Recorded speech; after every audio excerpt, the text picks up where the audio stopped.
Hi, I would like to show how to use Vim Text Editor with little to none configuration. The internet is full of videos and tutorials on how to add more to it, more configuration and more plugins, how to change its functionalities and behavior. But there are little to no examples of how can it be used efficiently in its original form. Just so you know, this is not an introduction to the Vim Text Editor nor a tutorial on how to use it. I've been using Vim for software development of bigger and bigger projects for more than 10 years now, but I've been programming for almost twice as long, just not in Vim. Before, I used all kinds of IDEs and different text editors: Visual Studio, NetBeans, IntelliJ, Android Studio, Qt Creator, PowerShell integrated script environment, Sublime Text, Atom, Visual Studio Code, and more. Naturally, when I began using Vim, I already had certain expectations as to what it should provide and how it should work. After years, I realized that those expectations prevented me from mastering the tool. Also, I worked in more than one language and technology on all major operating systems: Windows, Linux, Mac, on many different versions, and I used Vim on all of them. So what you will see can be applied anywhere. Let's take a look at the graph of how the number of lines in my vim.rc file changed over the years of using it. When I started, I just copied someone's configuration, which had approximately 50 lines, and I kept adding to it. At some point, I actually understood what those lines did, so I was able to do a small cleanup, but at the same time, I started adding plugins. Over the years, I had a couple of cycles of cleanup, but in general, my vim.rc file grew to about 500 lines of code. And that was not accumulation of waste or unused features. I actually relied on all of those 500 lines for my daily work. And that was my personal config. The one I used for the work was much larger, about 700 lines. But a big shift happened half a year ago. Frustrated with the need to maintain large configuration between my work's laptop, NeoVim, and personal laptop's Vim, I started to challenge every line of my configuration. The fact that one was in Lua on Mac and the other in VimScript on Linux only motivated me more. Also, my brother's tiny Emacs config was an additional inspiration. It took me just one day to figure out that almost everything I had a special plugin or shortcut for already was doable in default Vim. Hence, my configuration dropped from 500 lines to just 20.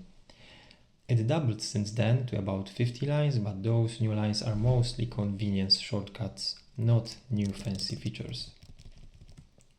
So in the last half a year, I've been practicing using quite clean Vim for my regular daily work without experiencing any loss in productivity. On the contrary, with the cleaner setup, I'm more focused and calmer. So let's start with removing everything from my vim.rc and launch a new instance of Vim. I'm using graphical Vim, but it doesn't matter. After years on Windows, I just prefer it, and it causes less issues with terminal shortcuts in terminal buffers, which I do use a lot. I will disable the GUI elements. I'm not using them and they are just taking up space. Let's start with opening files and managing buffers. The thing that every new Vim user starts with is installing a nerd tree plugin to have a tree view of the project file structure. After years of detox from IDEs, I no longer find that useful at all. Of course, default Vim has the file explorer built in, which, if you really want, can be used to mimic the nerd tree plugin functionalities and behavior. You can toggle the tree view and have it just like in IDE. When we start to learn programming, we work on small projects, and in those projects the tree view works. But on real life, big commercial code bases, they are very slow and you will click yourself to death trying to navigate around and open files. It's just too slow. So most people use fuzzy finders instead. And I did too.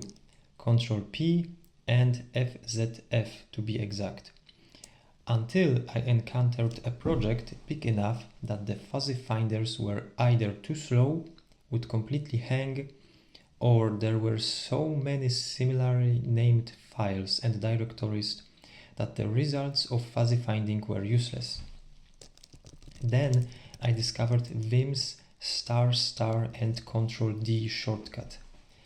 When opening a file with edit command, you can at any point press Ctrl+D to get a preview of possible results.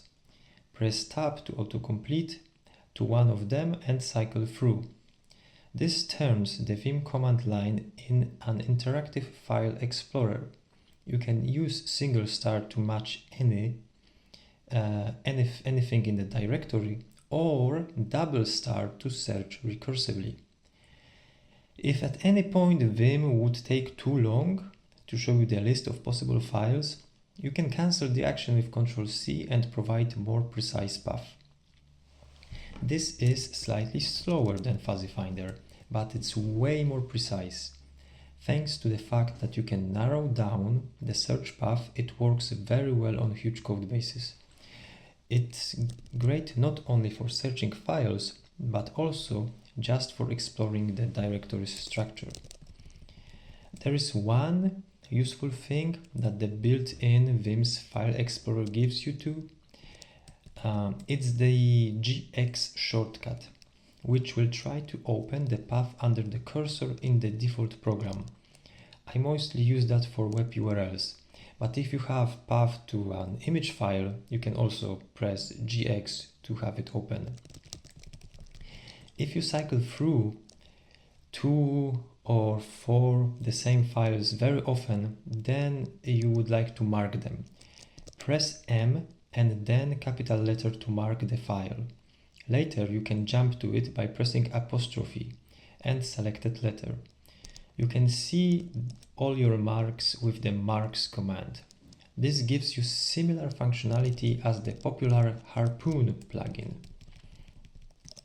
After opening a bunch of files, you will want to switch between them. Ctrl-O and Ctrl-I are your friends for quick back and forth, but typically you want to go to a specific file by name. Fuzzy finders do that too, but I found that built-in B buffer command is more than enough. Again, use Ctrl+D to see the possible results. Combine that with a star and you can effectively search and narrow down the list of already opened files quickly and with ease. Those two commands are the most often used ones, so I do have shortcuts for them. With that and the knowledge about **, Ctrl+D and tab completion, I have no need for Fuzzy Finder plugins, and this workflow is efficient on codebase of any size. On the topic of shortcuts or mappings, I used to have a lot of them. One of the pains of using the Vim is the amount of typing it requires. Doing everything by keyboard has a lot of advantages, like being able to record your actions with a macro, but it will wear you down on the longer sessions. Emacs's control-based shortcuts look crazy to us, but they do require less effort to type than Vim commands. Turns out, Vim has a lot of these kind of shortcuts too. The Ctrl+W shortcut is mainly for managing windows and splits, but turns out that there are Ctrl+W shortcuts for other stuff like making a new file, opening and switching between tabs, closing current file. The other problem that people solve with custom shortcuts is the constant need to press escape key. To go back from insert mode to normal mode, people do crazy stuff, like mapping JK key sequence or longer press of a space to act as an escape. They don't know that the simple Ctrl+C does exactly that already. It took me just 10 years to find that in the help files, and now I'm retraining my muscle memory.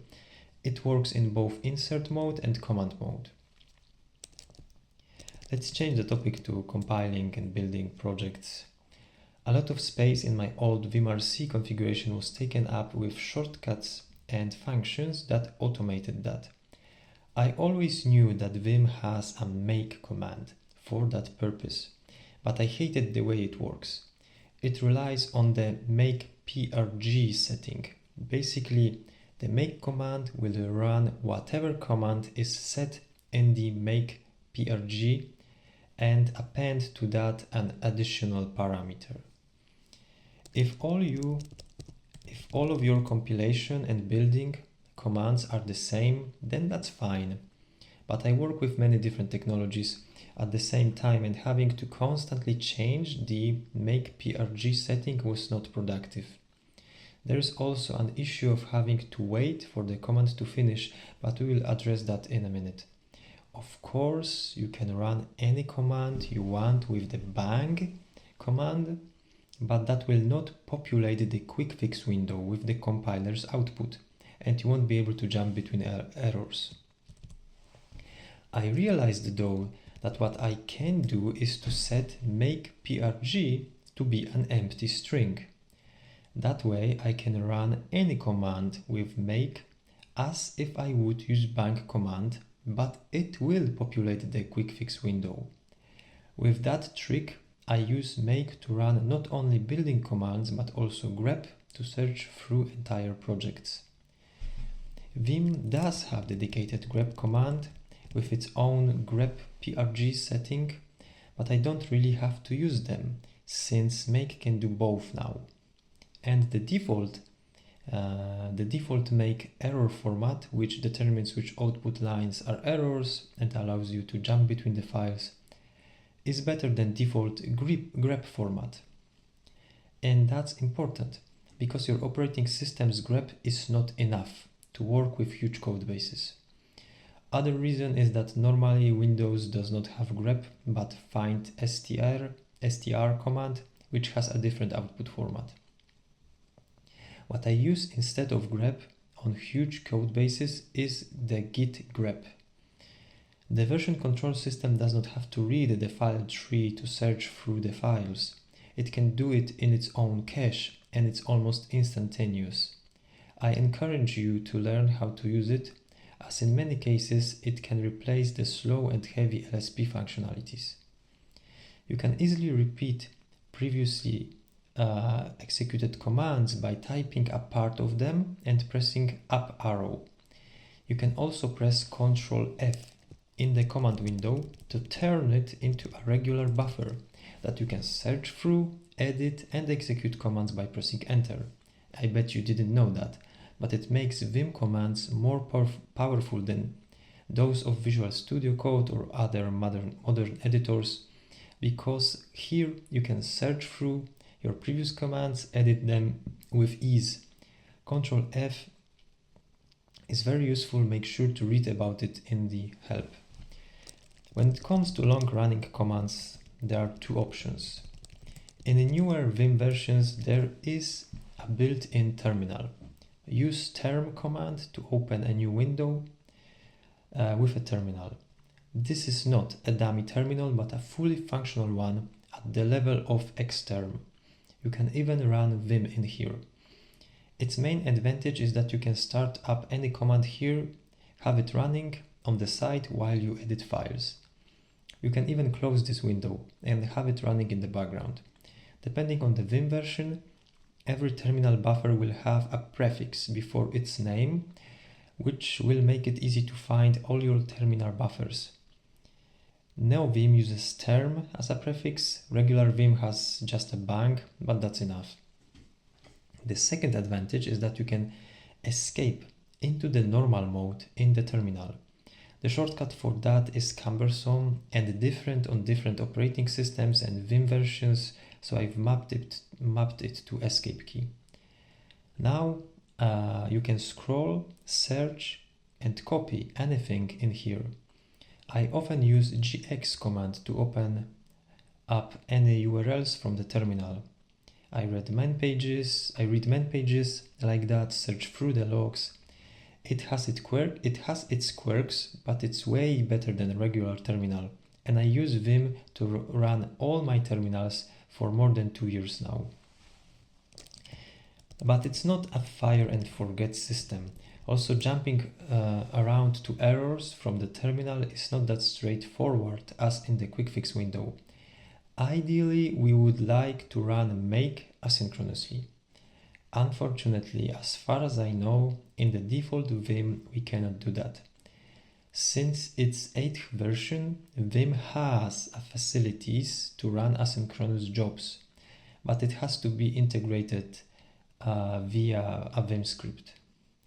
So that's one of two things that I use plugin for, and this one is called async run. I don't use any plugin manager, I just copy pasted its files, and now I can run any command with async run as with make, but it will run in the background. I can stop it with async stop, preview output in quick fix window, and jump between errors if any were reported.